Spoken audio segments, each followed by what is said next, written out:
Welcome back to more scary, spooky Reddit stories. Thank you guys for watching more of these, tuning in. I love making them, and you guys seem to still love them. As I'm recording this, I actually see right now that we just hit 90,000 subscribers. We are growing so much faster than I could have imagined. Thank you guys so much. Please subscribe. If you don't know, my goal is to hit 100K by the end of the year, and it really means so much to me, guys. Thank you so much. Now, while you're down there, if you want to, join my Discord so we can talk and hang out, and then also follow my Instagram so we can talk and hang out. I post some pretty cool stuff on there. Anyways, I know what you guys are here for, so let's get straight into these stories. The first one is a bit of a throwback. It's called The Backrooms.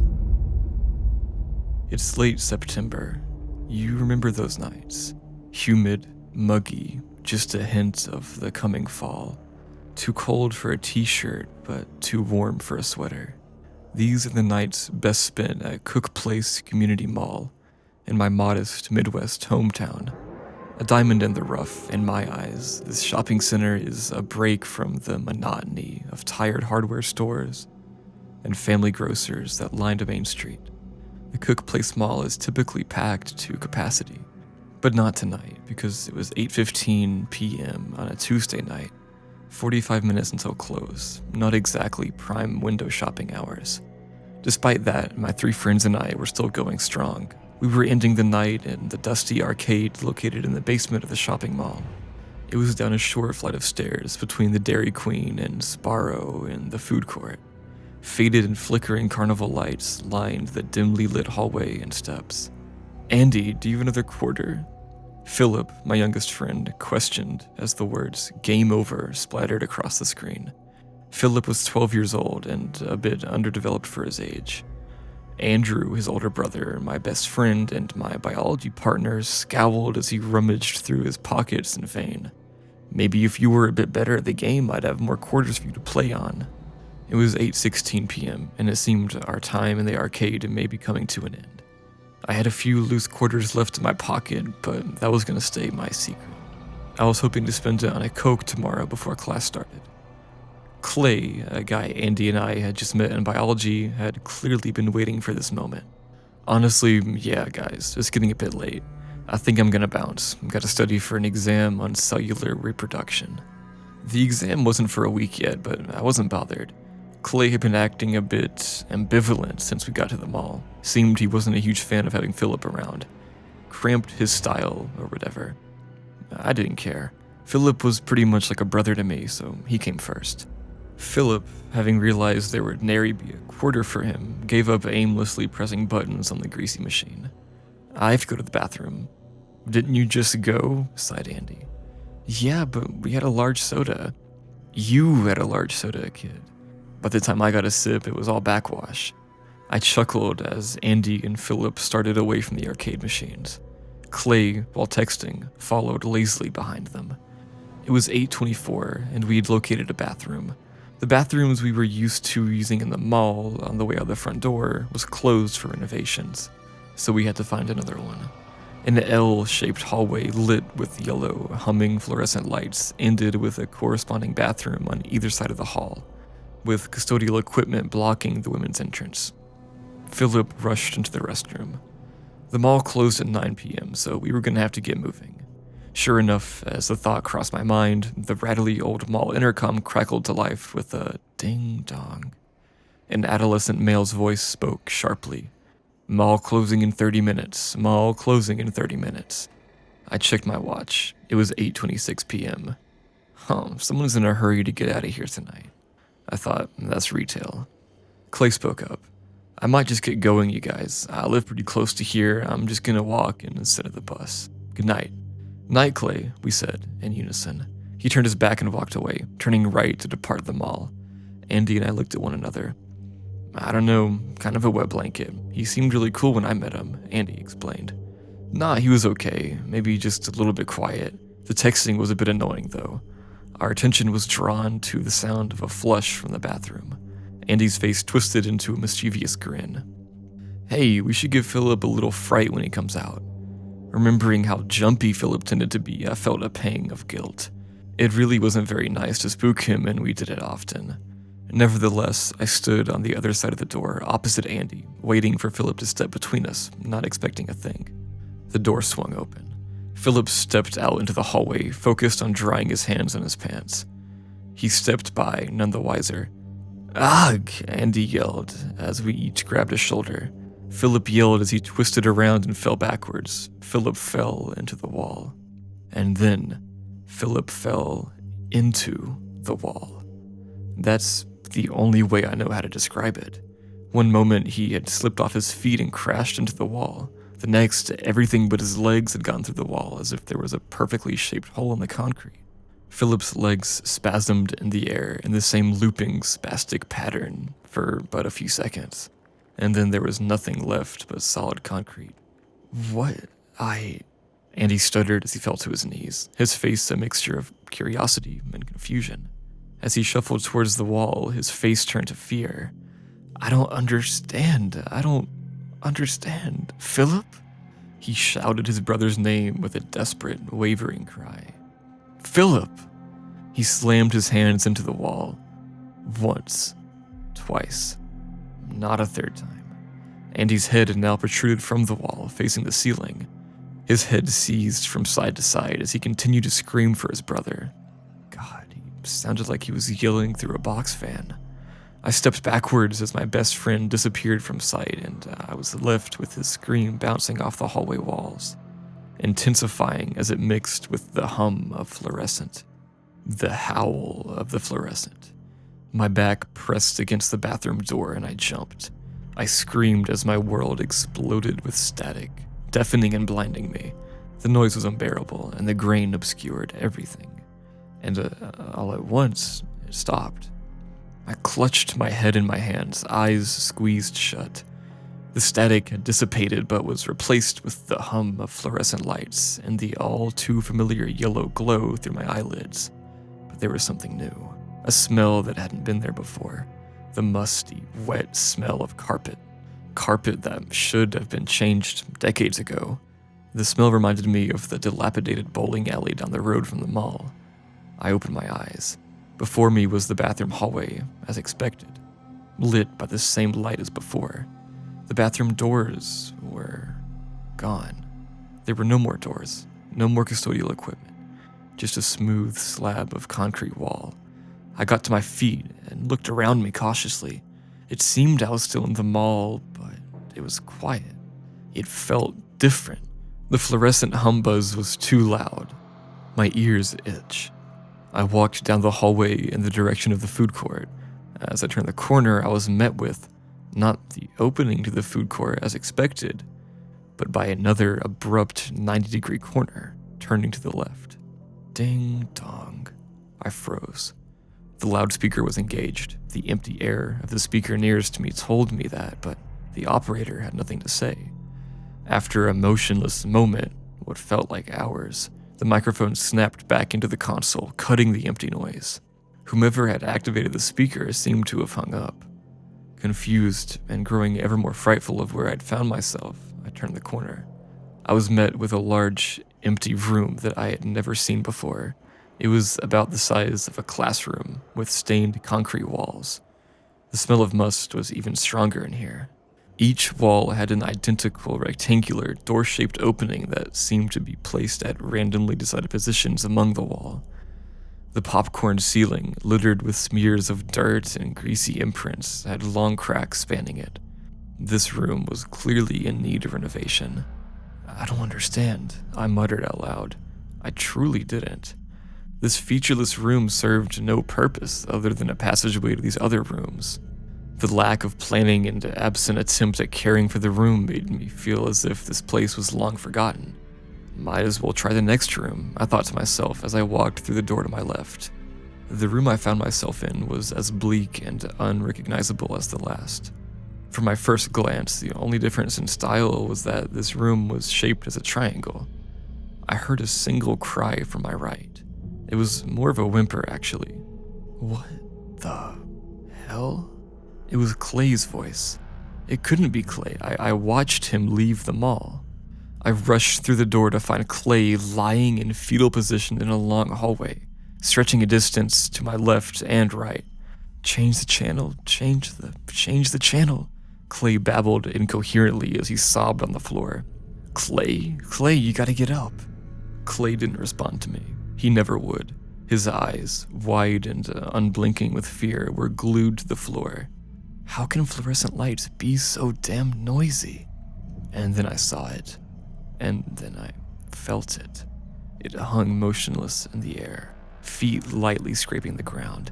It had dry, cracked skin that was dressed loosely with torn, rough-spun shorts. It had the torso of a man, but its torso was on the wrong way. Its frail and feeble arms outstretched to the ceiling, not quite reaching, as if in an act of surrender. It had a cocked head, as if confused, as it peered down the hallway at me. Dark, beady eyes stared widely at me through the holes in the bloody duct tape wrapped around its head, and then it started to float towards us. Every time I blinked, stunned in absolute horror, it was not where I expected. A few feet forward, some inches to the left, never where it should be. And yet it was getting closer, ever closer. What I saw next will follow me forever. I turned to run, breaking the stillness, and sprinted down the hallway. I don't know, I guess I just assumed Clay would follow me in the moment. I was wrong. A blood-curdling screech shook the hallway and I whipped around it. It had reached Clay. He still wasn't looking, but he was certainly screaming. It extended its long, spindly arms and cradled him like a child. But it wouldn't look away from me. No, its eyes had never left mine. In one quick, jerking motion, it was holding Clay by the top of his head, palming him like a basketball. I blinked and it had grasped Clay's arm with its free hand. With brute strength, it twisted Clay by the torso. Clay's screaming cut short with a fleshy crunch as he dropped to the floor in a twisted pile. His eyes had finally opened to look at me one last time. And then I screamed. The louder I screamed, the louder the fluorescent hum became. Which was louder, I couldn't tell. I turned and ran to the first door I saw, blindly twisting and turning through the rooms that followed. Why on earth does every room look the same? I turned a corner and ran face first into a dark mass. We both fell to the floor. Andy, how did you get down here? Where the hell are we? I don't know, Andy. Where's Philip? We have to get him right now and leave. We turned and rushed down a third hallway. Perpendicular to the hallway Andy and I met in. We ran until we felt we could run no more, and then fell into a final doorway. We landed in a mass on the damp floor and quickly scuttled to the back wall. The hum of the lights was all we could hear, louder and louder. And then they all went out. Silence. We found ourselves in total darkness, in total silence as we clutched each other. No, wait, not total silence. The sound of static, as if emitting from a television, slowly coming toward us. Only when the light coming from the source of the noise started to illuminate the room did I realize this room had only one door. It floated around the doorframe, toes dragging on the floor as it cast its bloody eyes upon us. Andy and I, mute with fear, stood against the wall. Andy moved himself in front of me. It floated toward us. Andy raised his arms. It reached out for us. Leave us alone. Ding dong. We all became statues. We locked eyes with it as we listened to the intercom crackle to life. Shallow, rapid breathing came from the speaker. Andy? It was Philip. With a guttural scream, Andy lunged towards it. I fell backwards into the wall, and I landed inside of a trash can. What? I was inside a trash can filled with the refuse from a full day of food court disposal. Kid, what are you doing here? I looked out to see a very confused elderly janitor wondering why a young man was taking a Sbarro bath after mall hours. It was 9:32 p.m. At least that's what the clock over the water fountain said. The water fountain? I'm back in the mall. Oh, sorry, I was just hungry. And I ran. In the following years, I would try to make sense of what happened in that back hallway. I even went so far as to returning there and trying to access that place. But to no avail. I never found a thing, but I kept trying until they demolished the mall a year later. Philip and Andy's parents weren't really present when they were around, so they didn't make much of a deal on TV when they were interviewed. despite the media trying to fire them up. They just seemed like it was the final straw to send them to total apathy. Last I heard, Clay's parents moved out of town, but were paying exorbitant PI bills to find their son. After a few years of half-assed detective work and a few rotations of milk cartons, Andy and Philip were forgotten by our sleepy little town. But sometimes, when I'm going to sleep, I remember, and I leave the TV on channel 03. There's nothing broadcasting on that channel, but the static helps me sleep. There's something under my bed. Do you remember all the things you were scared of when you were little? If you really look back on it, you'll probably remember a whole bunch of them. There were probably some silly ones, like lava or quicksand. Probably some more rational ones too, like drowning or getting lost. And if I had to bet, you probably had some of the classics as well. Darkness, spiders, monsters under the bed. That last one was the worst for me. I remember many nights as a child where all I could do was wrap my blankets tightly around me and try to ignore the nagging feeling that something was lurking just below me. It never worked, of course. No matter how many times I told myself that my fear was irrational, that nothing could be down there, I wouldn't believe it. Even if my mom had checked for me as she was tucking me in, my brain would still tell me that something had been hiding from her when she'd looked. Or perhaps it had materialized after the fact. The only thing I knew for sure was that something was definitely waiting for me down there. Something with sharp claws and slavering fangs. Something that wanted to hurt me. Of course, this fear made sleep all but impossible. Every time my eyes would start to drift closed, I would start to hear little sounds. Nothing significant, just a gentle tap or scratch or shuffle in the darkness. But to a child's frightened mind, these sounds constituted proof of everything I'd been afraid of. Every tiny sound was a sign, every thump or click or creak. The noise of the terrible beast stirring, shifting, preparing to emerge and swallow me whole. These thoughts lessened as I grew older. After all, these fears were for babies, and anyone who still believed in monsters under the bed at the ripe age of 10 was an immature, silly, scaredy cat. That's what my friends told me anyway. But no matter how hard I tried, I couldn't get over my phobia completely. There were still a few nights a month where the fear would reawaken and I would pull myself out of bed the next morning, bleary and exhausted, hoping for a miracle solution. That solution came when I was 13. My parents, giving in to my constant begging, had finally gotten me a phone. It was junky, having belonged to my grandma for a number of years before being passed down, and it had very limited capabilities, but it was mine. It was one day while messing around with that stupid photo booth app that I came up with my ingenious solution. Whenever I was scared that something was under my bed, I would simply take a photo of it. That way, if there was something down there, I would be able to see it and get help. But if there was nothing, which would almost certainly always be the case, I would be able to put my mind at ease and go to sleep, comfortable in the knowledge that no boogeyman would jump out and get me if I did. This method worked wonders, night after night when the creeping suspicion would start to sneak into my tired brain. I would switch on the flash, reach my hand over the side of the bed, and snap a quick picture, all from the safety of my mattress.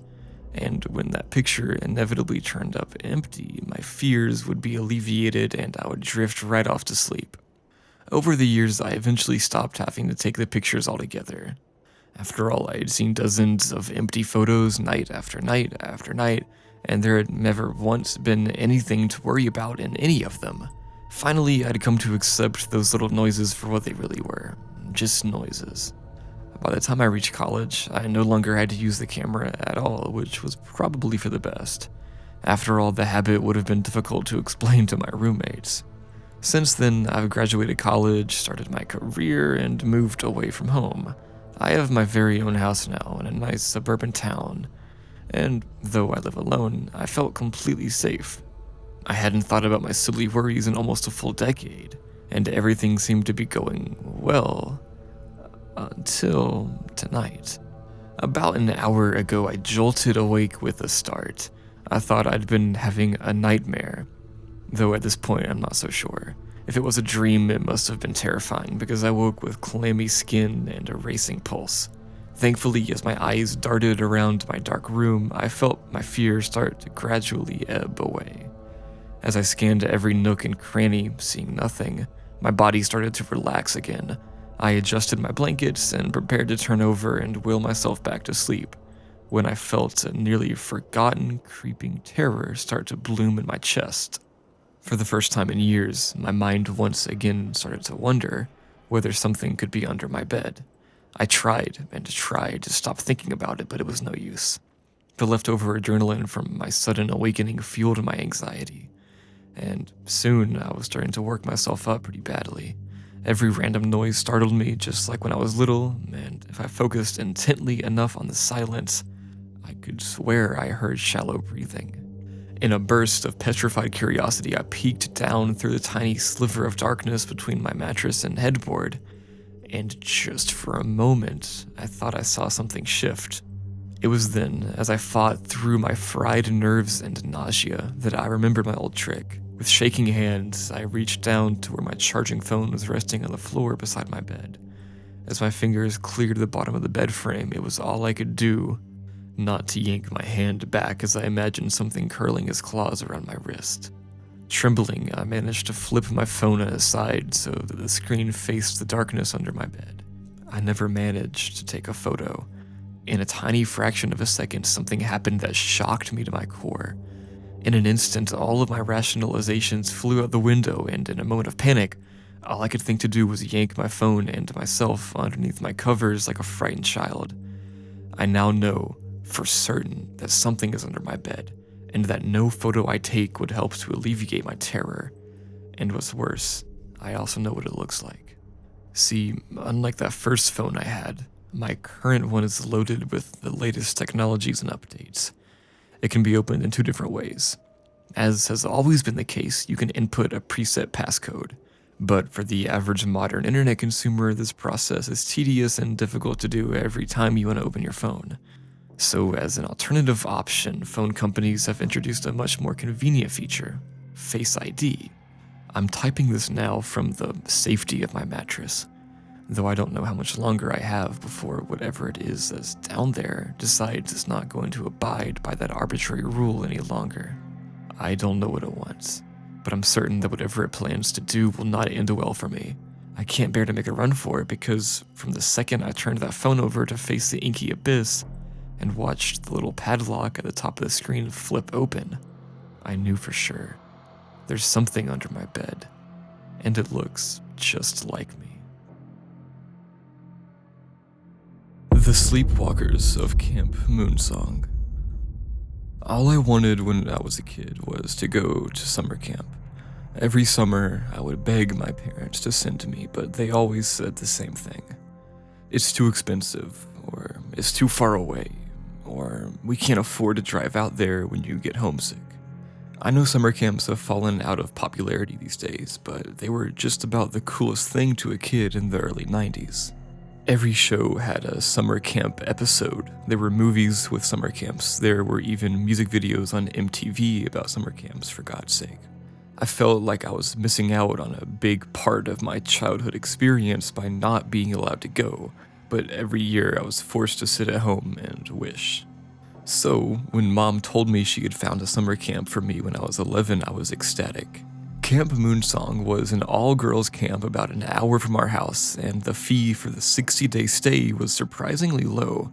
Low enough to make Mom suspicious that it was some sort of front for a sweatshop or something, so she read over the paperwork very carefully with my dad.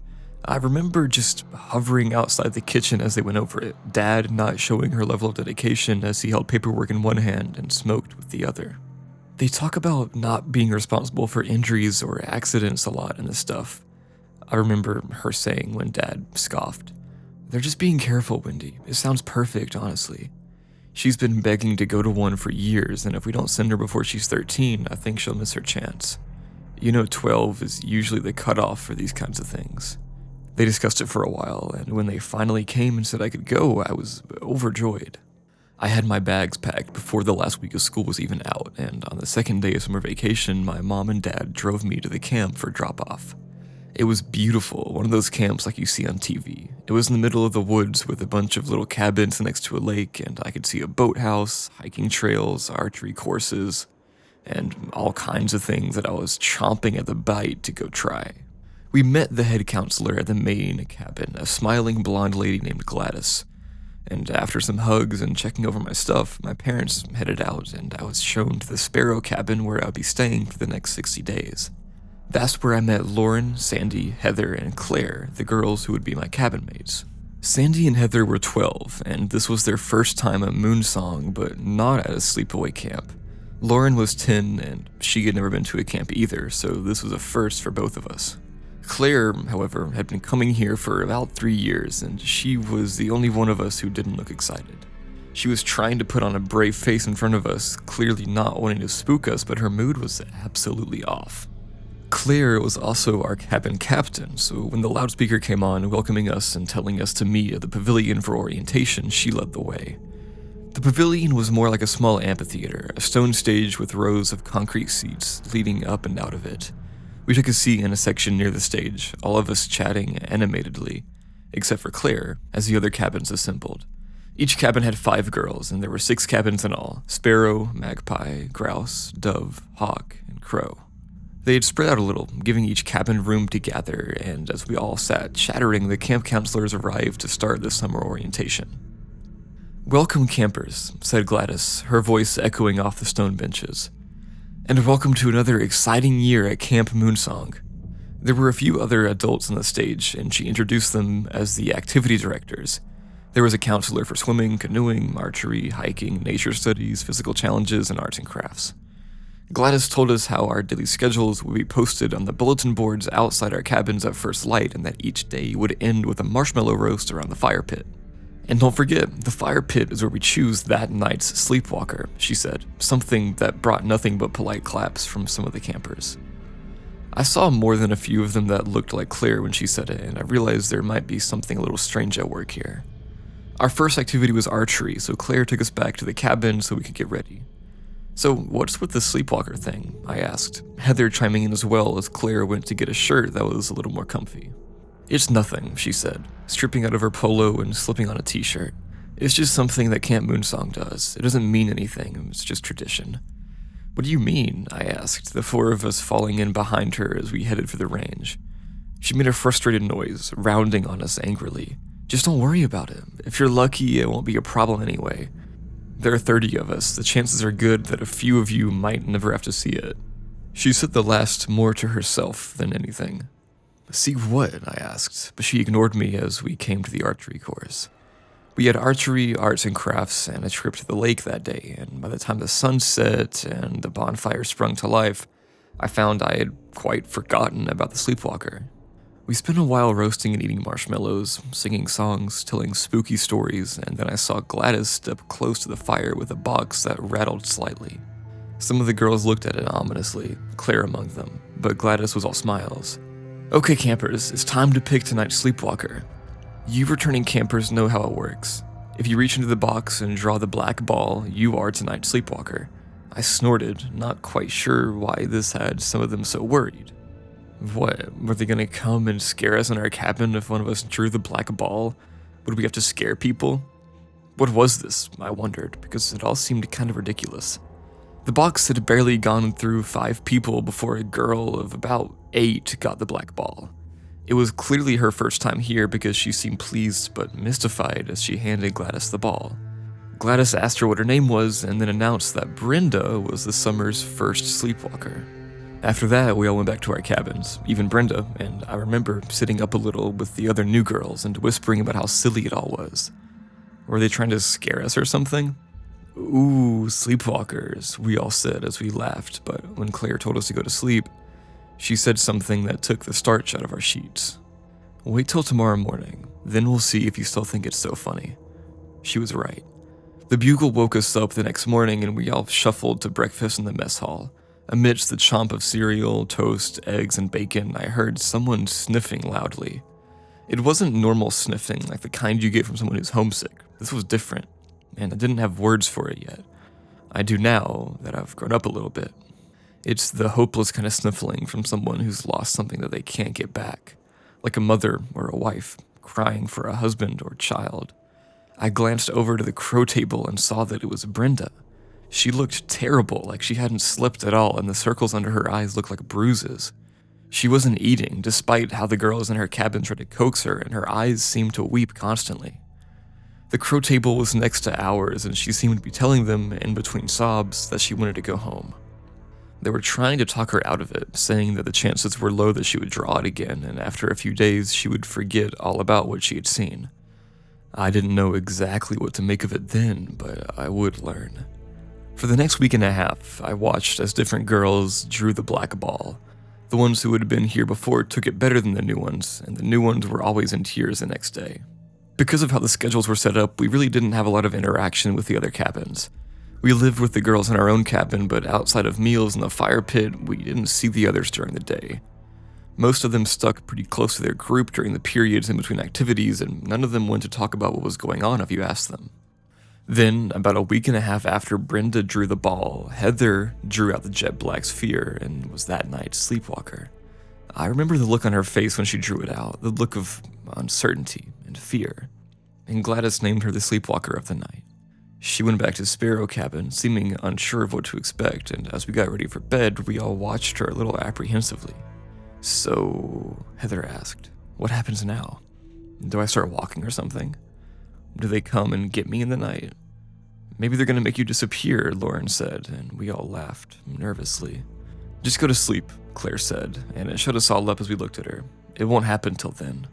She slid under her blanket and slid a pillow over her head, so we all settled in, turning the lamp off and nestling down for sleep. Heather was soon snoring, as was Lauren, and I yawned as I drifted off as well. I guessed if something was going to happen, then it would happen. And before I knew it, I was dreaming about swimming and friendship bracelets and all the other things I was going to do tomorrow. I woke up in the middle of the night, filled with a need to pee worse than anything I'd ever felt. I was coming back from the latrine, almost back in bed, when I glanced at Heather and saw something that stopped me in my tracks. Heather's mouth was open in a silent "oh" of a scream. Her hands were bunched up in the covers, and she was writhing slowly on the sheets of her small bed. Her eyes were closed, shut tight like they might be locked that way, and she sucked in breath like she might be screaming in whatever dream she was having. I woke the others, showing them what was happening, and when Sandy reached over to shake her, Claire grabbed her by the wrist. "It won't do any good, and it could make it worse. You just have to let her get over it on her own." "But we can't just leave her like this, she's in pain," Sandy said. "She could be in more pain if you try to wake her up. She'll come out of this at dawn, so just let her be." We went back to bed, none of us but Claire sleeping. And when the sun came up, Heather came awake shaking like someone who'd been badly startled. She looked around like something might be after her, like this might all be a dream too, and when we came to comfort her, she began to sob. Her eyes had the same dark circles I'd seen on the other girls, and she walked to chow when the bugle sounded like a zombie. She didn't eat breakfast, and when I asked her what she dreamed about, Claire shot me a nasty look. "We don't talk about it. The worst thing you can do is make them relive it." "But if we know what happens when you're the sleepwalker..." "If you're lucky," Claire said, talking over me as my voice rose, "you'll never find out what it is." "No," Heather said. "No, I want to talk about it." Claire got a pained look. "You don't have to," she whispered. "I know what it's like. It's not something you should have to relive." "Wait," I said, putting something together that I should have a while ago. "You knew this was going to happen and you didn't warn us? Why didn't you say something?" "Because it wouldn't have done any good," Claire said. "Knowing it's coming doesn't make it any easier. It's terrible no matter if it's the first time or the fifth. I got chosen twice last year. The knowing doesn't matter. It's terrible every time." "Do you want to know or not?" Heather said, turning to us angrily. "Because I'm only going to tell it once, and then I never want to talk about it again." We said we did, and she got a faraway look as she began. "I was in the woods. It was night, and everything was dark. Then I felt something watching me, like a tiger or a bear or something. It was big, whatever it was, because when it roared, it shook all the trees around me. I started running through the woods as fast as I could. You say I was in bed, but my legs ache and my arms feel the pine needles that slashed at them. I ran and ran and ran, but it never seemed to catch me. It was always just out of sight, just out of reach, and the farther I ran, the more afraid I got. After a while, I felt like I might be going crazy. I was so scared, so absolutely terrified, and it just never ended. Then, as the sun came up, I heard it roar, and I heard the trees rustle as it jumped, and I fell down as something heavy hit me. Then I woke up, and you guys were standing there looking at me. She started crying then, and Claire gave her a hug as she assured her it was over and she was safe now. Needless to say, Heather decided to stay in when we saw it was our turn to hike today. She had spent a whole night in the woods and saw no reason to spend another hour looking at nature. That's how it went that summer. Every night we drew balls from the box, and every night it was some girl's turn to spend it in a state of terror. Sandy got her turn, Laura too, and even Claire had to suffer it one night, but never me. Some of the girls went twice, but I seemed to be immune to the black ball. It never chose me, and if it hadn't been for the team challenge, I would have never experienced it. Team challenge was Gladys's idea, and she was clearly pretty proud of it. It was the last week of camp, and I had almost thought I would get away without having to be the sleepwalker. We were gathering for the morning meeting after breakfast, and all of us assembled in the amphitheater. Gladys stood up there smiling like she had a big surprise for us, and I suppose she was right. Good morning, campers. This week I have something special planned. Today we start the team challenges. 2 cabins will face each other in 3 events: archery, canoe races, and obstacle course. The winners will be immune to sleepwalking for that night. The losing cabin, however, will all have to be the sleepwalker that night. No one cheered, but we all knew the stakes. The way it shook out was that for 3 days the cabins would compete. On the 4th day, one of them would get the bye and the other 2 would face off. On the 5th day, the last 2 would go head-to-head to crown for the best cabin. Saturday would be the color war and then pick up. Claire took us aside and told us that we had to win this. Everyone in the cabin has to be the sleepwalker at least once. Well, almost all of us, she said, looking at me with jealousy. I didn't feel good about it. Quite the contrary, I felt terrible. Heather had been the sleepwalker twice now, Sandy too, and I hadn't been picked once. I didn't want to either. I had watched them go through it and it looked miserable. As it happened though, I had one of the best times in the obstacle course, and I was one of the better campers on the archery range. I felt we had a good chance of winning this thing, and the girls agreed as we started making a game plan. The Sparrows beat the Crows on Tuesday, and then we got the bye on Thursday. We were hopeful we could win this thing, and the incentive was on a full display. The losing teams showed up to breakfast with bags under their eyes, shaking noticeably as they refused to eat. Whatever was going on, it was even worse in a group, and we prepared to win against the Hawks and take the whole contest. We had them at archery, but they smoked us at the canoe race. We were certain that we could whip them on the obstacle course, but then disaster struck. As Claire came across the final leg of the course, having gone last so I could go first and give us a strong start, she slipped and fell off the beam, the race going to her opponent. The Hawks won, and we would be the sleepwalkers that night. We fought it, trying to stay up as late as we could, trying to stay up all night, but we were just so tired. By 11 we were all dozing, and by midnight we had lost the fight. I remember blinking owlishly as I watched Claire drift off fitfully, and when I opened my eyes, I was in the forest. We were all in the forest, looking around as we awoke into some kind of strange shared dream. I was just trying to orient myself when I heard the roar that Heather had described, and it galvanized me in a way that nothing ever had. It was like a bear's roar mixed with something feline and something much deeper. I imagined it was what a Tyrannosaurus Rex sounded like, the scream of some extinct creature come back to life, and I started running. They were with me in the beginning, all of us neck and neck as we fled into the woods. It was always behind us, stomping through the trees like it was as tall as a redwood. It crashed, it rumbled, and as we ran for our lives, it menaced us from the darkness. Heather was the first to fall. I looked back, meaning to help her, but the darkness swirled up and took her. Her tear-streaked, terrified face was there one moment, and then suddenly she was swallowed by the gloom. Laura fell next, stumbled as she looked back at Heather, and I didn't look back to see her get gobbled up too. I kept running, kept showing my heels, and when Sandy fell too, I didn't even notice right away. I was in a state of panic, something I would later call a heightened terror response when I went to college to study psychology. It was similar to the response prey animals have when they're fleeing for their lives, the kind of thing that gets them eaten by pack hunters when another one pops up on the side while they're focused on the threat behind them. I ran and ran and ran, my legs pumping and my heart racing. I don't know when Claire fell or even if she did, but I felt the branches that reached out to slow me down and the rocks that battered my bare feet. I felt every mile that I ran and felt every horrifying stumble as I nearly lost my balance. I kept running for my life, and when the sun came up at long last, I didn't stop. I heard it spring, heard it come up behind me like a tidal wave, but if it hit me, I didn't know it. I came awake like I meant to fight off an attacker, and the other girls were around me, looking as bad, if not worse. We lost the color war. All of us were too tired to focus. Mom commented on the bruises under my eyes when she came to pick me up, but I just hugged her and said how glad I was to see her. I never spoke about that summer, not until I wrote my senior thesis on the difference between irrational and rational fear in adolescence. I didn't think I would ever visit those memories again, not until today. I've been working as a psychiatrist since I graduated, helping kids get over their trauma and trying to find them some relief. Mostly it's normal stuff, divorcing parents or concerns about school and friends. We talk about monsters in closets or stories that won't go away when they close their eyes. Typical kid stuff. But sometimes I help them tell a parent about someone who is doing something that they shouldn't so that person can go somewhere where they can't hurt them again. Those are the good days, the days I feel like I've made a difference. When the girl started telling me about the dreams, the ones she'd had after her mother said they had enrolled her in camp again, I felt myself beginning to hyperventilate. She described dreams of something big chasing her through the woods at night, about dreams that only came when she was at camp, and only when she was a sleepwalker.